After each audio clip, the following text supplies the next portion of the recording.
Kapatid ni Jacqueline Jose may nadiskubre sa bangkay nito nung i-cremate ito. Hindi lahat ng tao na na-cremate meron nun.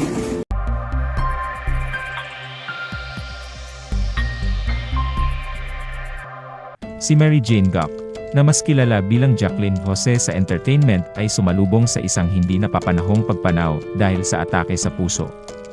Kinumpirma ng pahayag ni Andy Eigenman, kanyang anak, ang balitang ito sa sanhi ng kanyang pagkamatay na taliwas sa mga paunang akala tungkol sa pagkakaroon ng full play.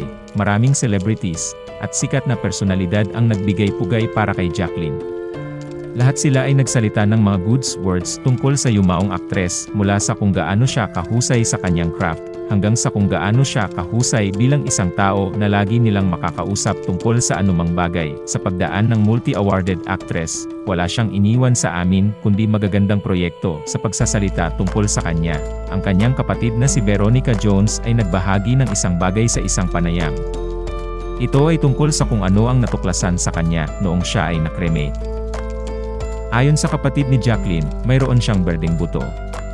Ito ay pinaniniwalaan na kapag ang mga berdeng buto pagkatapos ng cremation, ay nangangahulugan na ang individual ay isang mabuting tao. Para naman sa yumaong aktres, marami ang makapagpapatunay kung gaano siya kabait at kabutihan sa iba noong siya ay nabubuhay pa. May sinasabi silang green bond.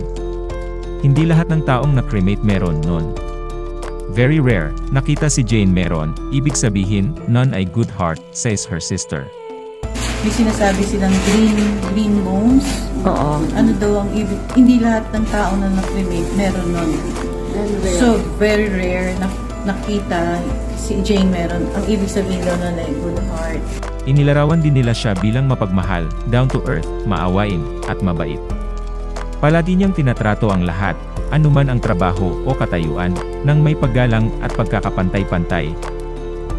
Pinangunahan ni Andy Eigenman ang paglalagay ng urn ni Jacqueline Jose para sa pagsisimula ng burol ng premyadong aktres sa Quezon City. Ilang celebrity ang dumalaw sa unang gabi ng burol nitong Lunes, March 4. Dumating sa unang gabi ang ilang kaanak at kaibigan ni Jacqueline tulad nina Jake Ejercito and Mom Laarni Enriquez, Veronica Jones, Tirso Cruz Aya and wife, Lorna Tolentino, M.A. Austria, Isabel Rivas at Michael De Mesa.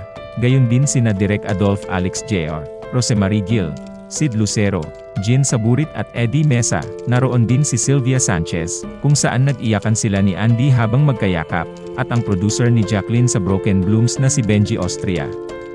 Nakaburol sa Arlington Memorial Chapels. Sa Araneta Avenue ang mga labi ni Jacqueline o Mary Jane Gok sa totoong pangalan.